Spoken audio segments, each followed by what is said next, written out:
আসসালামু আলাইকুম। আজকে আপনাদের সাথে শোলা কচু দিয়ে এমন একটা রেসিপি শেয়ার করতে যাচ্ছি, যেই রেসিপিটা আমার বাসায় তৈরি করলে আমি নিজে যে একটু ভাতের সাথে ট্রাই করে দেখব যে খেতে কেমন হয়, সেটা আর হয়ে ওঠে না। এটা তৈরি করার পর চুলা থেকে নামানো মাত্র সাথে সাথে ফুরিয়ে যায়। আসলে এখানে দোষ অন্য কারো না, দোষটা মূলত এই রেসিপিটার।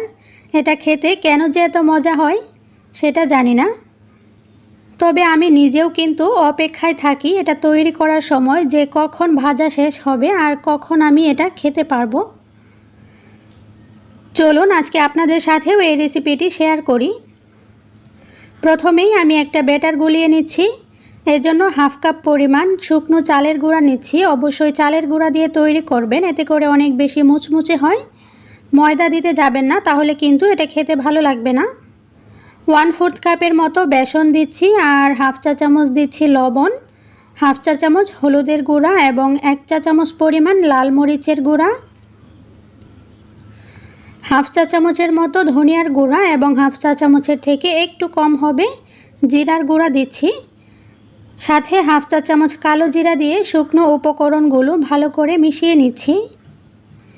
মেশানো হয়ে গেলে অল্প অল্প করে নর্মাল তাপমাত্রার পানি দিয়ে একটা ঘন ব্যাটার তৈরি করে নেব। বেগুনি ভাজার জন্য আমরা যে ব্যাটার তৈরি করে থাকি ঠিক সেই রকম একটা ব্যাটার তৈরি করব। তো দেখতে পাচ্ছেন ব্যাটারের থিকনেসটা ঠিক কেমন হয়েছে, এর থেকে বেশি পাতলা করা যাবে না। তো এবার এটাকে আমি একটা সাইডে রেখে দিচ্ছি। আর এখানে আমি কিছু কচু কেটে পরিষ্কার করে ধুয়ে নিয়েছি। এবার এগুলোকে ভাজার জন্য কেটে নেব। তো প্রথমে একটা কচুর একটা সাইড থেকে সোজাসুজিভাবে কচুর মাঝ বরাবরের থেকে একটু বেশি পর্যন্ত কেটে নিব।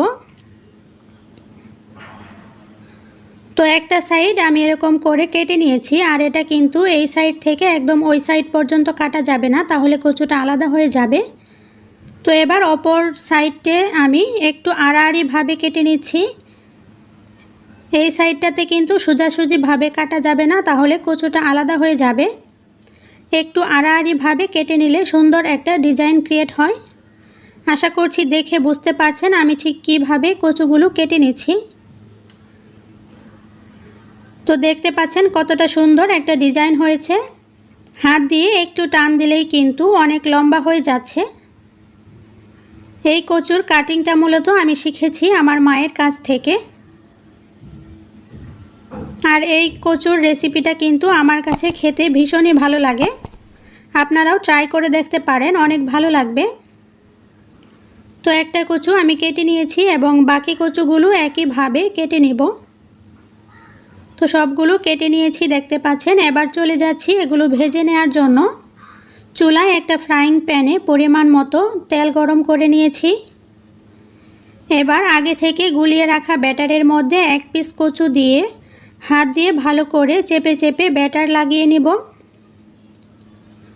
একটু সাবধানে ভালো করে ব্যাটার লাগিয়ে নিতে হবে, যাতে করে কচুর ভিতরে সম্পূর্ণভাবে ব্যাটার প্রবেশ করতে পারে।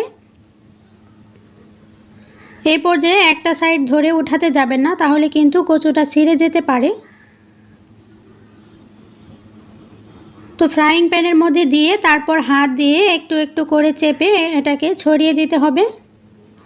উপর থেকে আমি আরও কিছুটা ব্যাটার লাগিয়ে দিচ্ছি। তো আমি আরও একটা দিয়ে দিচ্ছি। আর এই কাজগুলো একটু সাবধানে করবেন, যাতে গরম তেলের মধ্যে হাত না লাগে।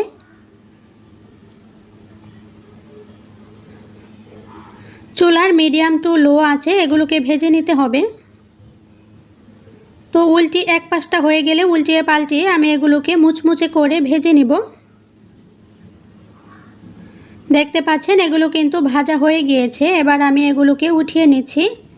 আর দেখে হয়তো বুঝতে পারছেন এগুলো ঠিক কতটা ক্রিস্পি হয়েছে। আর এই তো একইভাবে সবগুলো কচুর বড়া আমি ভেজে নিয়েছি। এটা খেতে কিন্তু ভীষণই ভালো লাগে। আপনারা বাসায় তৈরি করে দেখতে পারেন, আর বাসায় তৈরি করলে অবশ্যই আমাকে কমেন্ট করে জানাবেন। আমার আজকের এই রেসিপিটি আপনাদের কেমন লেগেছে অবশ্যই কমেন্ট করে জানাবেন। যদি ভালো লেগে থাকে ভিডিওতে লাইক দিয়ে চ্যানেলটিকে সাবস্ক্রাইব করে রাখবেন। সবাই ভালো থাকবেন, সুস্থ থাকবেন।